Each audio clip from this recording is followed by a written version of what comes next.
नमस्ते, सदावत सले मातृभूमि। हम लोग चर्चा करने जा रहे हैं माननीय प्रधानमंत्री जी के आज के वक्तव्य का और प्रधानमंत्री जी के उन विषयों को जो उन्होंने बड़े इशारे में कहा। मतलब पूरा एक्सप्लेन करना आवश्यक नहीं था और मुझे नहीं लगता कि एक मैच्योर पॉलिटिशियन को वो पूरी बात कहनी भी चाहिए।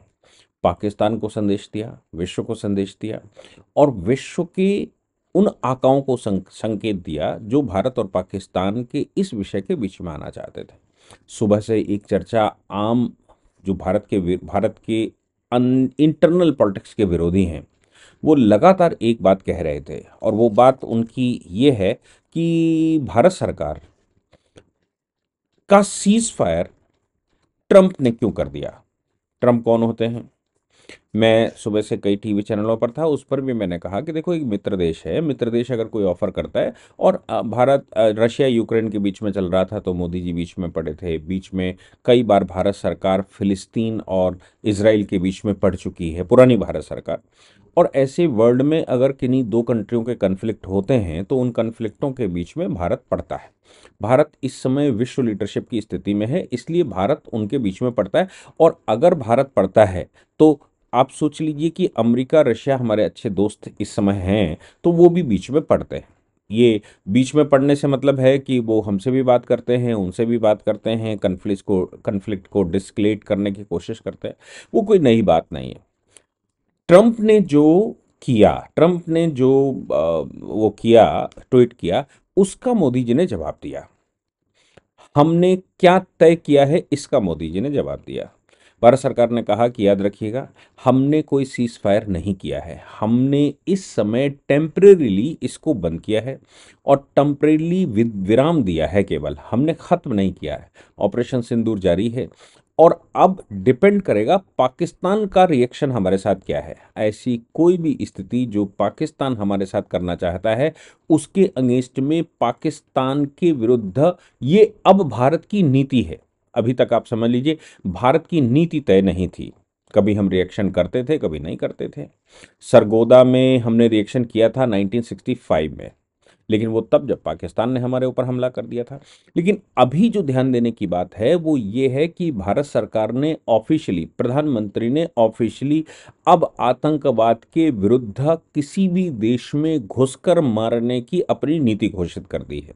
यानी कि उन्होंने कहा कि हमने उनके एयरबेस नष्ट किए हैं, हमने टारगेटेड हमले किए हैं, हमने आतंकी ठिकाने खत्म किए हैं, हमने आतंकी इंफ्रास्ट्रक्चर खत्म किया है और ये अब भारत की पॉलिसी है। सीधी सी बात है। और सीज फायर हमने नहीं किया है। पॉलिसी का मतलब ये होता है कि अब ये कभी खत्म होने वाला नहीं है, ये फॉर एवर चलने वाला है और हम इसको चलाते रहेंगे। आप समझ लीजिए कि ट्रंप ने कहा हमने सीज फायर कर दिया, करवा दिया। भारत ने कहा हमने सीज फायर नहीं किया। भारत के प्रधानमंत्री ने ऑफिशियली कहा, देश को संबोधित करते हुए कहा कि हमने कोई सीज फायर नहीं किया, हमने इस समय विराम दिया है, हमने कार्रवाइयां रोक दी हैं। अब ये डिपेंड करेगा कि पाकिस्तान का क्या रुख है पाकिस्तान की तरफ से। अब पाकिस्तान सरकार की बात नहीं करी, उन्होंने कहा, उन्होंने एक निशाना जो साधा वो वहां की आर्मी और टेररिस्ट कैंपों पर साधा। उन्होंने कहा कि देखो भाई, पाकिस्तान को टेररिज्म के खिलाफ हमारा साथ देना चाहिए था। अब पाकिस्तान को टेररिज्म के खिलाफ हमारा साथ देने देना चाहिए था, हमारे साथ देने की बजाय उसने हमारे बॉर्डर को चिन्हित कर लिया। उसने बॉर्डर को चिन्हित करने के बाद बॉर्डर पर टारगेट कर लिया, हमने उसका जवाब दिया। हमने घर में घुसकर उनके सीने पर वार किया। वो बॉर्डर पर वार करना चाहते थे, हमने उनके सीने पर वार किया। यानी कि रावलपिंडी पर वार किया, हमने लाहौर पर वार किया हो, हमने सिंध पर वार किया हो, जो प्रधानमंत्री ने डिस्क्लोज नहीं किया, लेकिन उन्होंने कहा कि हमने उनके सीने पर वार किया। और सीने पे वार करने का मतलब युद्ध का डिस्कोर्स या लड़ाई का डिस्कोर्स अब बॉर्डर नहीं था। लड़ाई का डिस्कोर्स पूरा का पूरा पाकिस्तान के अंदर था। जो अमेरिका की पॉलिसी रहती है, अमेरिका की स्टेट की पॉलिसी यह है कि वो अंदर अपने यहां कभी वॉर फील्ड नहीं बनाते, वो वॉर फील्ड बनाते हैं किसी दूसरे कंट्री में। हमने पाकिस्तान के विरुद्ध जो वॉर फील्ड बनाई, जो कन्फ्लिक्ट फील्ड बनाई, वो पाकिस्तान के अंदर बनाई। वो बॉर्डर पर जो भेजते रहे वो तो हम बॉर्डर पर ही खत्म करते रहे, लेकिन हमने अंदर बनाई।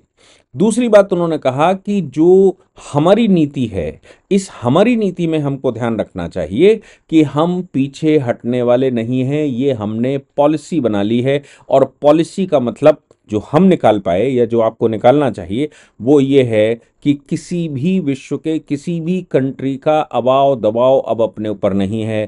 ट्रंप सीज फायर करेंगे क्या, हमने तो अंदर हमले कर दिए हैं और हमने अभी उसको विराम दिया।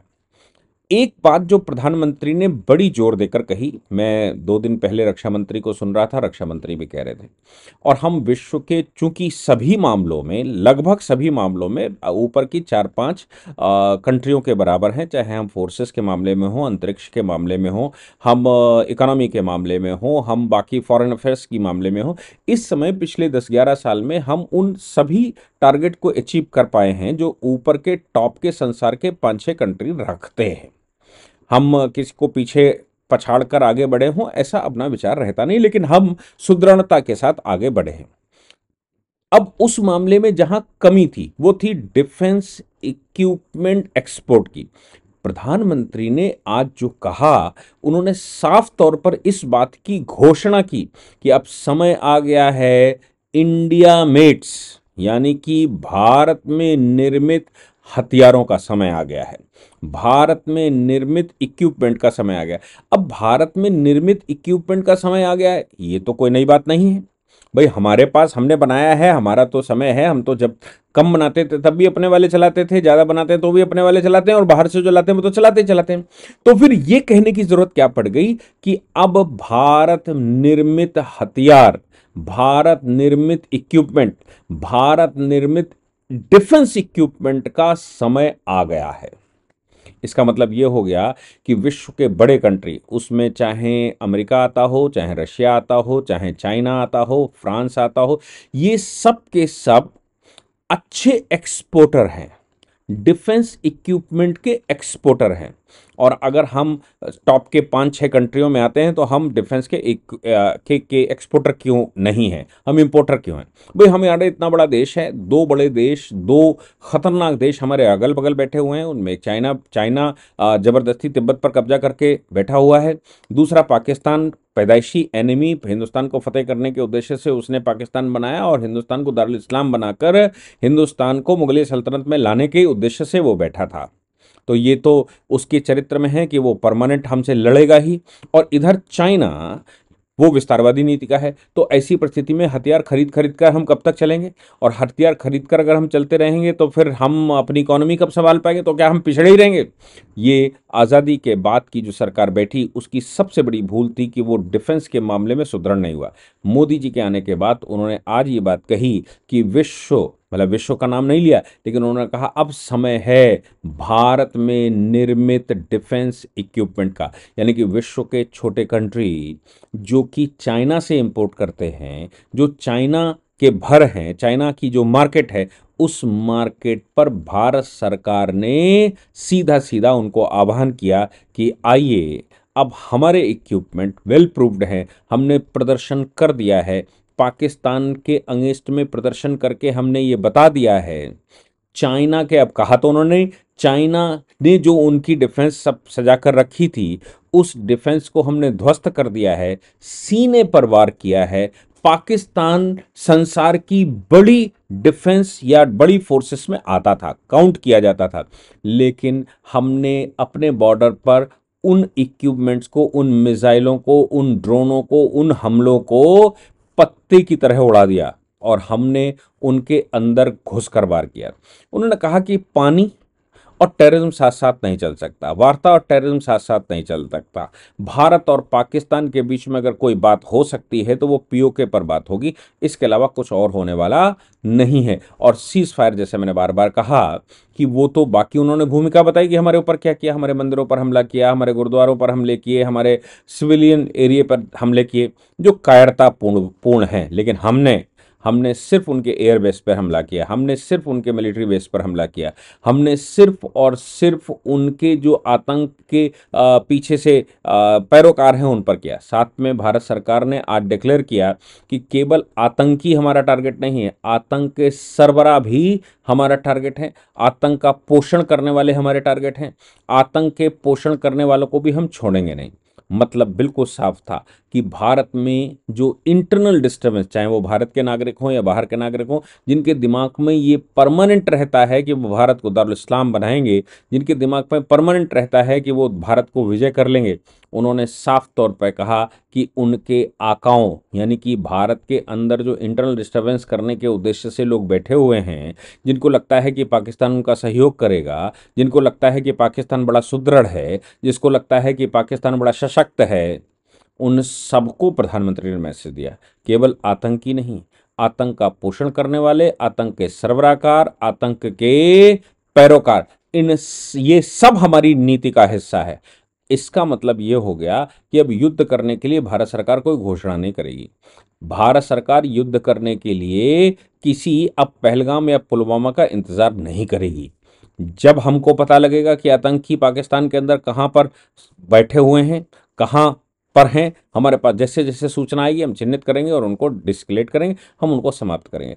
एक चीज जो पाकिस्तान सरकार को मैसेज दिया, वो पाकिस्तान सरकार को मैसेज ये दिया कि देखिए आप एक बात तो समझ लीजिए, तुमको हमारा साथ देना, अगर आतंक से पाकिस्तान सरकार को बचना है, जो उनकी पॉलिसी रही है आज की पाकिस्तान की सरकार, मैं मानता हूं कि आतंक से बचना चाहती होगी, और बचने के लिए स्वाभाविक है कि उनको इकोनॉमी चलानी है, उनको भरण पोषण भी करना है, उनके ऊपर दायित्व है। लेकिन आतंकी मान नहीं सकते, आतंकियों को कुछ चाहिए नहीं, आतंकी इकोनॉमी से कोई मतलब नहीं होता, आतंकियों को तो वो दारुल इस्लाम, हूरे और जन्नत सब दिमाग में रहता है। तो इस विषय पर पाकिस्तान सरकार को कहा कि आप हमारा साथ दीजिए टेररिज्म के खिलाफ, हम तुम्हारे साथ हैं। टेररिज्म से अगर पाकिस्तान सरकार नहीं लड़ सकती तो हम तुम्हारे साथ हैं। टेररिज्म को पोषण करने वाली सेना से अगर सरकार नहीं लड़ सकती तो हम तुम्हारे साथ हैं। मतलब पाकिस्तान की सरकार के साथ हम हैं, तुम्हारे यहां जो डिस्टर्बेंस चल रहा है उसके साथ हम हैं। तुमने बड़ी भूल की जो हमारा साथ देने की बजाय तुमने उनका साथ दिया और बॉर्डर पर हमले करवा दिए। ये मैसेज सीधा सीधा प्रधानमंत्री जी ने दिया। अगर वहां शहबाज शरीफ सरकार अपने यहां आतंकवाद को कंट्रोल करना चाहती है, खत्म करना चाहती है, सेना के प्रभुत्व को खत्म करना चाहती है, तो वो खुलकर भारत सरकार के साथ आए। भारत सरकार उनकी सेना, उनकी आईएसआई, उनके आतंकी, उनके लॉन्च पैड, उनके एक्सपेरिमेंट पैड, उनके सैन्य ठिकाने सबको खत्म कर देगी। ये क्या है मालूम है? ये इंटीग्रेशन का एक प्रोसेस है। लोग इंटीग्रेशन अगर चाहते हैं भारत के साथ पाकिस्तान के, तो उनको भारत के साथ भारत की फिलॉसफी, भारत के विचार, भारत की एंशंट संस्कृति, भारत के एंशंट जो यहाँ की कार्य पद्धति है उसके साथ आना होगा। वो आवाहन करें कि वो मोदी जी के साथ हैं, सरकार जो वहां बन रही वो आवाहन करे कि वो भारत के साथ है। जो उनके बीच की बाधा है वो बाधा हम खत्म करेंगे, बृहत्तर भारत बनाएंगे। तुम साथ आ जाओ, हम हिंदुस्तान को पुनः एक हिंदुस्तान बनाएंगे, पाकिस्तान का नामो निशान मिटा देंगे। ये सारे हिडन मैसेज मोदी जी के आज के वक्तव्य में थे, और मुझे लगता है इससे अच्छा स्टेटमेंट नहीं दिया जा सकता था, जो ट्रंप को भी जवाब दे रहा हो, जो विश्व को बता रहा हो, जो भारत की पॉलिसी बता रहा हो, जो बता रहा हो नॉन इंटरवेंशन की पॉलिसी हम अपनाते हैं, बीच में किसी को नहीं डालने देंगे, जो बताता हो कि हमारी नीति बिल्कुल क्लियर है कि हम पीओके वापस चाहते हैं। कोई वार्ता अगर आप करना चाहते हैं तो पीओके पर बात करिए, टेररिज्म के खिलाफ बात करिए, टेररिज्म के खिलाफ हमारा साथ देना चाहते हो तो आइए, हम सबके लिए तैयार हैं। मुझे लगता है कि ये बेस्ट भाषण मोदी जी का था, और इसमें बहुत सारी चीज़ें छुपी हुई थी। बाकी तो सारे बयान आप लोगों ने सबने सुना होगा, 22 मिनट के बयान में बहुत कुछ वो बोल गए, लेकिन जो मुझे लगा बिटवीन द लाइन्स वो बोल गए, जो हमें पढ़ना चाहिए था, उसको बताने का मैंने कोशिश की। जय हिंद, जय भारत, वंदे मातरम।